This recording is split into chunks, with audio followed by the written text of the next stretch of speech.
Hayes Permar here for Sports Channel 8 with the Hurricanes' Jeff Skinner at Canes Media Day. You look distressed. You're messing me up. Yeah, why are people blowing their nose in the back of our interview? Don't they know what's going on here? We're with the best-looking Carolina Hurricane, some say, Jeff Skinner. Jeff, I got to ask you, you know this area is big for the Hurricanes, but it's also big for college sports. Did the UNC and NC State football teams really show a lot of love for the Hurricanes by tanking in the first week and losing so they can go ahead and get out of the way, people can stop caring about college football and get more excited about the hockey season? Do you think that was all part of the plan? I don't know. I enjoy sort of when they're in the mix. So as a fan of sort of North Carolina sports, it's always fun to see them doing well. But that's a good answer, but come on, be honest. Aren't you excited when they're a little? Don't you guys think people will be a little bit more excited about hockey now that football's already, off the mind? Hopefully, I don't know. Hopefully, we get off to a good start and they can get behind us. So, yeah, that'll be good. All right. A lot of people know you came into the league young. You were one of the youngest players drafted ever. You were, I believe, the youngest NHL All-Star ever. But did you know that Jordan Staal still held the record for youngest guy ever to score a penalty shot? Do you wish you could go back and take that one from him? No, he can have that one. I think you're okay with All-Star. All right, question for you. I've been over to Which in North Hills. Do you know where that is?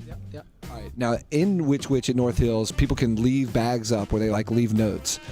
I see notes left for you in there saying Jeff Skinner, call me, phone numbers, all kind of stuff. Have you ever responded to a note left in Which or somewhere else, out for or a sign? Or have you ever responded to anybody trying to get at you just through any means possible? I actually have never seen that at Which, but no, I don't think I have. I don't know. I don't think so. All right. Can I ask you about, again, now you are, I don't know what your girlfriend status is. I assume you're still not married. We would have heard about that. Have you had a most interesting date in Raleigh? Have you ever gone out in Raleigh and had a cool date? Or do you have a go-to date if you were to take a girl out, place to go out in Raleigh? No, you're putting me on the spot. No, I'm actually pretty boring. I just, especially during the season, Not during the season, but the off season. Come on, man, give us. You can't be totally boring. Look at this. Look, I see your hair. I see the dimples. You got too much going on to be totally boring. You have to have a spot where you would take a girl for a date, a restaurant, something.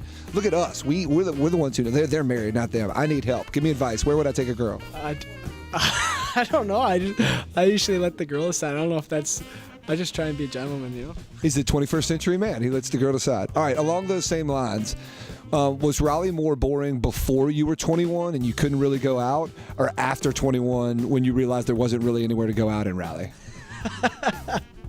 That's a good question. So you're saying I'm right? There's nowhere to go out in Raleigh? I don't know. I think for me, I came in and there was a lot of old guys on the team. I was one of the only younger ones, and now I'm a little older. We got a lot of young guys, so all the young guys, they can find some good spots. Well, hold on. You don't call yourself one of the young guys anymore? Hold on, you're calling yourself an old guy? I fit in with them, but I'm talking about the really young guys. So what do? You go to backyard cooks out with Justin Williams? What do the old guys do? No, they wash their cars and stuff. They hang out with their kids and their families. You're still a young guy, right? I think. Am I wrong here? He just put himself as one of the old. You said there's a lot of young guys on the team. No, I hang with the younger crowd still, I guess. So I guess I'm technically still a young guy. It's just I've been here for a long time. Yeah, I've been here a few years. All right. Speaking of young guys, my buddy Ben Swain here, his kids have started youth hockey right now. What would be your advice to somebody starting out in youth hockey, especially somebody who maybe getting in, didn't grow up in skates like a lot of NHL players that grew up in this area? What's advice to somebody starting youth hockey? I think just have fun. I think that's the number one thing. I think everyone says it, but it's probably the best thing you can do as a kid. That's the most important thing, I think. Yeah, just have fun, I think, and then if you're having fun, everything else will sort of fall into place. Gotcha. Along those same lines, we don't pay him a lot, and youth hockey's expensive. Is there any way you could give him some let him hold a couple bucks? I mean, it's really killing him. Would you be able to support his team, or maybe just his kid? I know hockey's expensive. My parents they had a lot of kids in it, so yeah. We know your salary. We know how much money you have. We see your parents. Would your parents be willing to make that sacrifice for Ben's kids? Yeah, I don't know. They might be. I have to run it by them. We'll see about that. All right, last question, I think. I know you're trying to get out of here because you're wondering what we're going to ask next. But, no, I got a couple more. You grew up with 4 sisters, right? I grew up with 2 older sisters, and you were one of the youngest. I think you had 1 younger sibling, but most of them are older than you are. I grew up with 2 older sisters, and I got dressed up like a girl a lot. You grew up with 4 older sisters. How many times growing up did you get dressed up like a girl? Not dressed up. I think maybe play house a couple times. I don't know.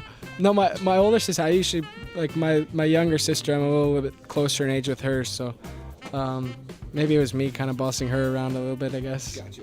Those older sisters. I mean, I grew up also with like a terrible taste in music. I had to hit middle school before I realized I was listening to all like Madonna and musicals and the Annie soundtrack. So, did you have any of those same experiences? Yeah, that's good though. Broadens your horizons, and you can get into this sort of manly stuff when you get into high school. That's right. Like letting girls decide where to go on a date, manly stuff like that, right? All right, final question. If there was a hurricane out swirling in the Atlantic Ocean, forget hypothetical situation, not pertaining to today, and it was growing, and we were all the way down. In fact, right now we're on Hurricane I. The next one will be Hurricane J, as you know. They have the names every year. And it was Hurricane Jeff, right? Would you want Hurricane Jeff to grow into a Category 5 and be huge and like massive, and everybody feared Hurricane Jeff, and it's like, oh, Hurricane Jeff is the biggest hurricane of all time? Or would you want to be like a hurricane that doesn't mess with anybody, and so it like peters out without ever being anything? I'll be good with being a nice hurricane that just maybe stays out in the ocean and does its thing out in the ocean, and then just like leaves everyone alone, I guess. The exact opposite of how you want to play on the ice, where you mess up everybody with goals, skating, and all the other things. Hey, we're going to end this for Jeff Skinner, who is probably more comfortable talking hockey than all the stuff that we're throwing at him, but he's a great sport and had a lot of fun doing it. So thanks so much for joining us, Jeff Skinner of the Carolina Hurricanes. For Sports Channel 8, I'm Hayes Permar.